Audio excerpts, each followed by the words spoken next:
이번 고난주간 특세 주제는 너는 나를 따르라입니다. 예수님이 12제자를 삼으실 때 너는 나를 따르라. 내가 너로 사람을 낚는 어부가 되게 하겠다. 이렇게 말씀하셨죠. 그래서 예수님이 산으로 가면 산을 따라가고 예수님이 해변으로 가면 해변으로 따라가고 예수님이 빈들로 가면 빈들로 따라가고 제자들은 예수님을 이제 따라가는 것입니다. 예수님이 오른쪽으로 가는데 제자들은 왼쪽으로 가거나 예수님은 위로 올라가는데 제자들은 밑으로 내려가거나 그러면 안 되겠죠. 우리가 어딘가 목적지로 이동을 할 때 제가 그 목적지를 잘 몰라가지고 누군가가 저보고 이렇게 말하는 거예요. 목사님 제 차 따라오세요. 제 차 따라오세요. 그런 적 있죠. 그래서 앞차를 보고 따라가면 되는 겁니다. 앞차를 잘 보고 따라가면 문제가 없는데 따라가다가 내 생각이 들어오는 것이죠. 여기서 그냥 꺾어서 골목으로 들어가면 훨씬 더 빠른데 그래서 그냥 꺾는 것입니다. 그렇게 되면 온전히 따라갈 수가 없겠죠. 예수님이 요한복음 10장에 뭐라 그랬냐면 자기 양을 다 내어놓으신 후에 앞서가면 양들이 그의 음성을 아는 거로 따라오대. 자, 목자 되신 주님이 양들을 다 풀고 그 다음에 앞서가십니다. 앞서가셔요. 그러면 양들은 그 음성을 듣고 따라가기만 하면 되는 겁니다. 그러면 양들은 살아요. 예수님을 따라가는데 자꾸 내 생각이 들어옵니다. 내 고집이 들어옵니다. 내 경향이 들어옵니다. 내 경험이 들어옵니다. 내 얄팍한 지식이 들어오는 것이죠. 그리고 나서 내가 판단합니다. 이걸보다 이게 더 나은데? 예수님이 말씀하십니다. 너는 나를 따르라. 그러면 우리는 그 앞에 계신 앞서가신 주님을 보고 따라가면 돼요. 그것을 제자도라고 합니다.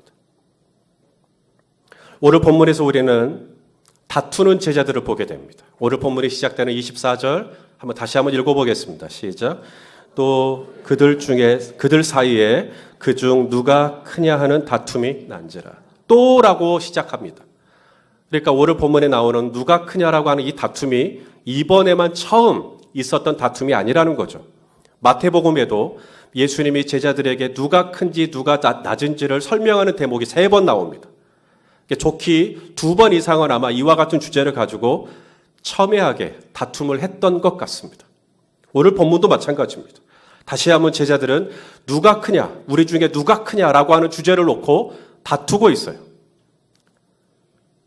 자, 이전에 제자들은 무슨 시간을 가졌냐면 우리가 24절부터 읽었지만 14절부터 보시면 어떤 내용들이 나오냐면 예수님이 제자들과 함께 다락방에서 마지막 만찬을 나누십니다. 마지막 만찬이요. 성만찬이요. 당신의 살을 이것은 너희를 위한 내 몸이다. 당신의 살을 주시고 당신의 피를 주시고 마지막 만찬을 나눴습니다. 마지막이라는 말은 다시는 예수님과 함께 식사할 수 있는 자리가 기회가 없는 겁니다. 마지막 만찬입니다. 그걸 하고 난 다음 제자들이 맛있게 주님과 함께 식사를 하고 그 다음에 힘이 나니까 배부르니까 그 힘으로 뭐 하느냐? 다투고 있는 겁니다. 여기서 이 다툰다라는 말은 원어로 보면 말로 다투는 것을 말합니다. 말싸움을 지금 하고 있는 거예요. 누군가가 아마 언성이 좀 높아지시면서 좀 그렇게 좀 변론, 언쟁이 좀 붙은 것 같습니다. 예수님은 지금 마지막 만찬을 제자들과 함께 했어요. 당신의 살을 나누고 당신의 피를 나누면 다시는 돌아오지 않을 마지막 만찬을 나누었어요. 근데 앞에서 제자들이 주님의 살과 피를 먹고 고작 한다는 것이 우리 중에 누가 크냐를 가지고 서로 긴장하고 있는 거예요. 우리 주님의 마음이 얼마나 아프셨을까요? 이때 주님이 다투는 제자들을 향하여서 이렇게 말씀하셨습니다. 자, 오늘 보면 27절 한번 읽어보겠습니다. 시작. 앉아서 먹는 자가 크냐 섬기는 자가 크냐 앉아서 먹는 자가 아니냐 그러나 나는 섬기는 자로 너희 중에 있노라. 자, 제자들은 누가 크냐 여기에 관심이 많아요. 앉아서 먹고 싶어요. 왜냐하면 앉아서 먹는 사람이 크거든요. 그런데 주님께서 앉아서 먹는 자 중에는 당신이 없다는 거예요. 그럼 나는 어디에 있는가? 나는 섬기는 자 중에 있다라고 말씀하십니다. 여기서 이 섬긴다라는 말, 이 디아코니아, 여기서 영어의 디컨이 나왔습니다. 디컨, 집사님이란 얘기죠. 그래서 우리가 집사님이라고 말할 때 그 집사님은 섬기는 자를 말해요. 원어 그대로 보면 시중 드는 사람입니다. 시중 드는 사람. 그게 집사님이에요. 교회 안에서 시중 드는 거예요. 예수님이 말씀하십니다. 고급 레스토랑, 전망 좋은 위층에서 하얀 테이블보가 깔려있고 코스 요리를 풍성하게 먹고 거기에 내가 있지 않다라는 거예요. 그 먹다 남은 음식을 치우고 주방에 가서 그걸 설거지를 하고 음식물 쓰레기를 갖다 버리고 거기에 내가 있다라고 말씀하시는 겁니다. 이날 예수님은 제자들과 마지막 밤을 보내시면서 아주 독특한, 아주 인상적인 행동 하나를 하셨습니다. 여러분도 잘 아시는, 바로 예수님이 외투를 벗으시고 수건을 허리에 두르시고 대야에 물을 담아 제자들 한 사람 한 사람 발을 씻기셨어요. 내가 주와 선생이 되어 너희의 발을 씻었으니 너희도 서로 발을 씻어주는 것이 마땅하다. 발을 씻어주려면 상대방 앞에 무릎을 꿇어야 됩니다. 그것은 시중 드는 자나 하는 일이에요. 그건 종이나 하는 일이에요. 그런데 예수님이 말씀하십니다. 나는 시중 드는 자 중에 있다. 나는 섬기는 자 중에 있다. 나를 만나려면, 나를 발견하려면, 나를 따라오려거든 앉아서 먹는 자에 있지 말고 섬기는 자로 오라고 주님 말씀하시는 겁니다. 그런데 제자들의 정작 관심은 뭐냐면 누가 크냐? 누가 크냐? 여러분, 이런 제자들을 보고 실망할 수 있습니다. 어떻게 예수님이 지금 마지막 밤을 보내며 제자들에게 당신의 몸과 당신의 피를 나누어주는 이런 엄청난 성찬 예식이 제정된 이 거룩한 밤에 제자들은 고작 누가 크냐라고 하는 문제를 가지고 다투고 있는 이 한심한 모습을 보면서 참 제자들에게 못마땅한 마음을 가질 수도 있어요. 그런데 여러분, 이 제자는 멀리 있지 않습니다. 오늘도 우리가 화장실을 가게 된다면 거울 앞에 섰을 때 우리는 그 제자를 발견하실 수 있으실 거예요. 예수님의 마음을 전혀 헤아리지 못하는 사람, 예수님의 말씀을 전혀 헤아리지 못하는 사람.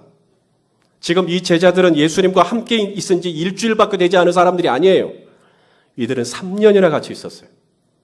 3년이나 같이 있으면서 예수님과 함께 고생하고 예수님과 함께 모든 시간을 보냈어요. 그런데도 정작 예수님이 마지막 만찬을 나누실 때 저들은 엉뚱하게도 누가 크냐의 문제로 싸우고 있는 거예요.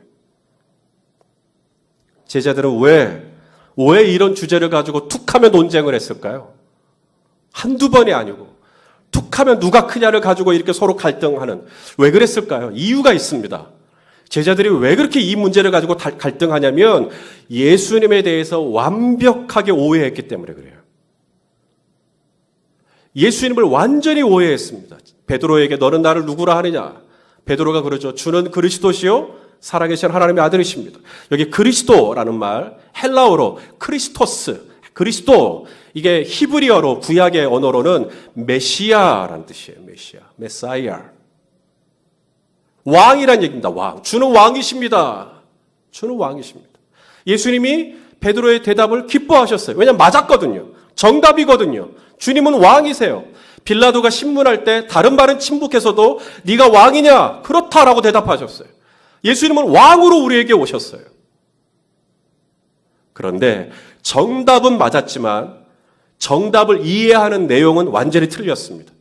저들이 생각한 왕, 저들이 생각한 그리스도는 뭐냐면 힘으로, 기적을 행하는 능력으로 지금 로마의 압제 가운데 있는 이 민족을 정치적으로 해방시켜줄 그리스도, 그런 메시아를 지금 기다렸던 것입니다.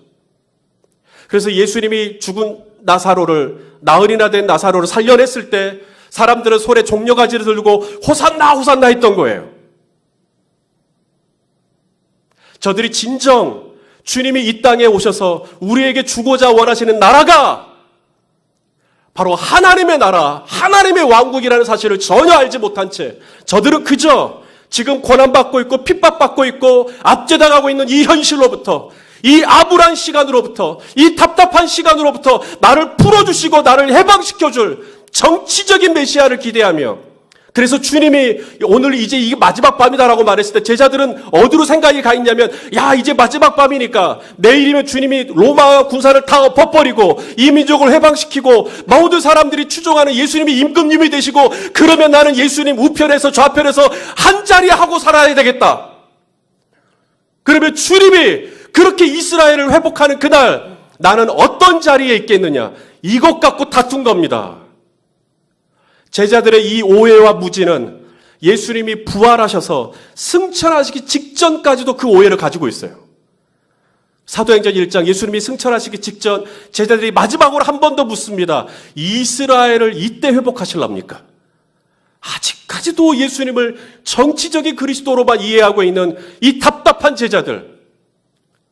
지나간 3년 이 제자들은 얼마나 예수님과 함께 그 누구보다도 예수님 가까이에서 예수님의 말씀을 들었던 제자들.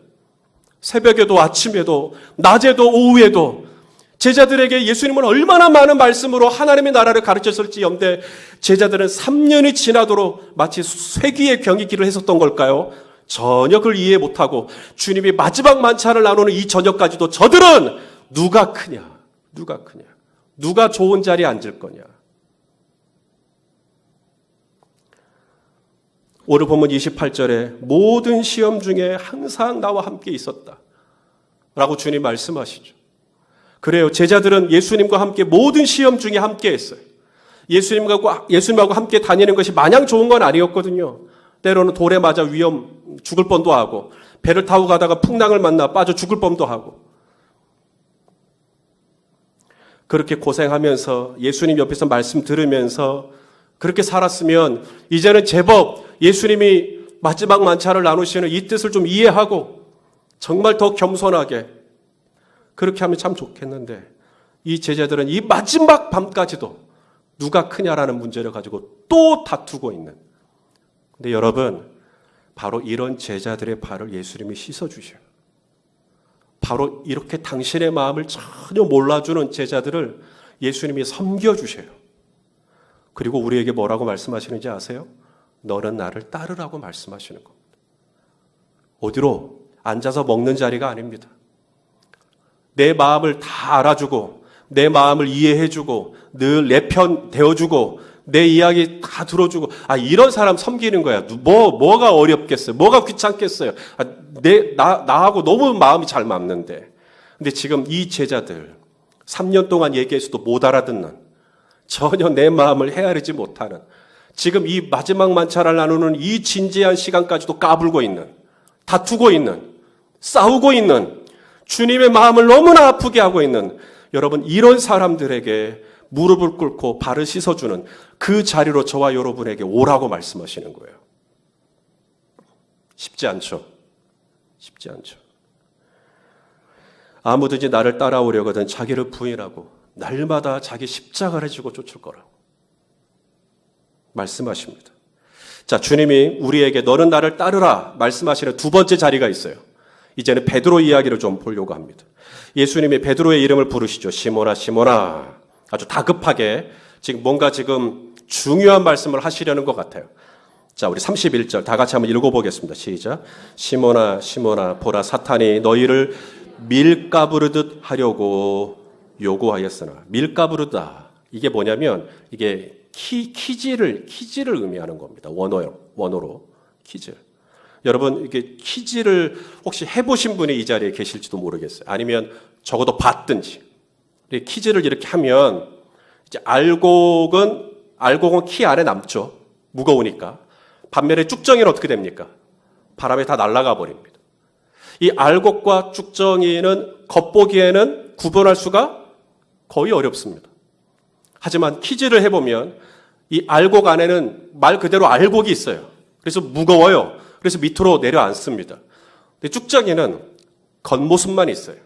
겉은 딱 알곡 같아요. 근데 키즈를 해보니까 그 안에 텅텅 비어있기 때문에 바람에 날려가 버려요. 사탄이 지금 뭐라 그러냐면 이 밀가부르듯 하려고, 키즈를 하려고 하나님께 요구했다는 거예요.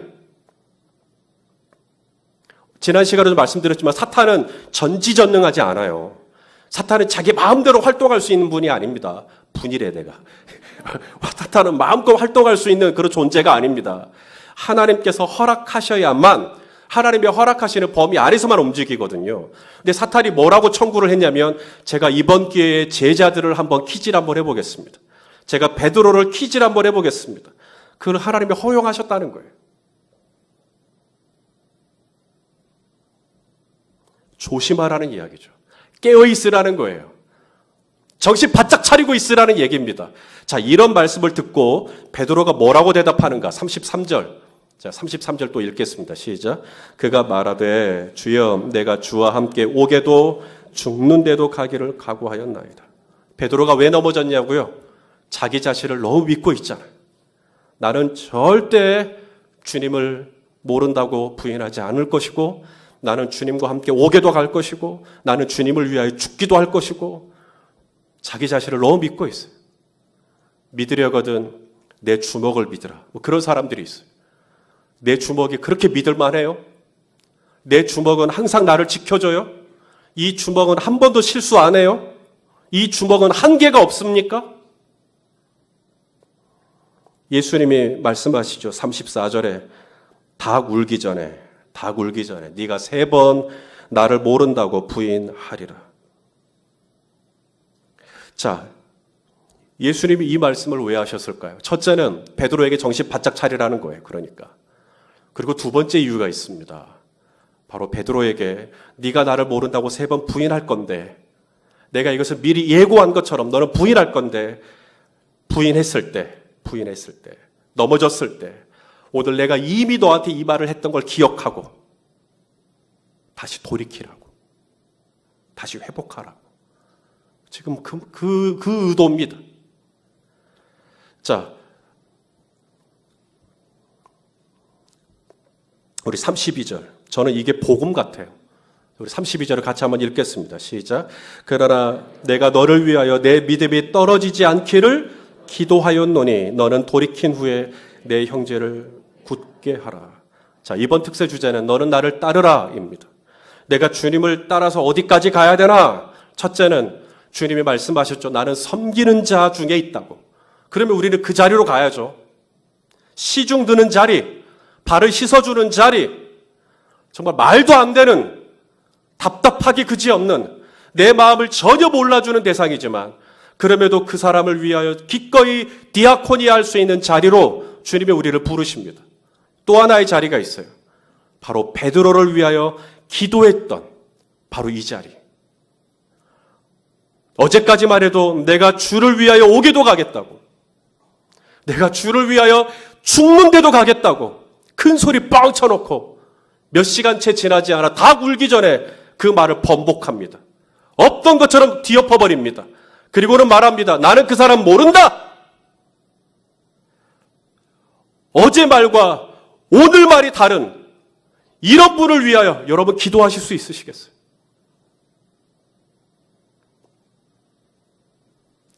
말만 들으면 너무나 혹해요. 말만 들으면 내 편 같아요. 말만 들으면 이제는 나를 위해서 목숨까지 줄 것 같아요. 그런데 결정적인 순간이 오니까 돌변합니다. 그렇게 나에게 모든 걸 다 줄 것 같았던 베드로도 순간 뒤집어집니다. 그리고는 얼굴이 바뀝니다. 그리고는 모른다는 거예요. 우리는 이런 상처를 많이 안고 있어요. 배반의 상처, 배신의 상처. 그런데 여러분, 바로 이런 베드로를 위해서 예수님이 기도하셨다고.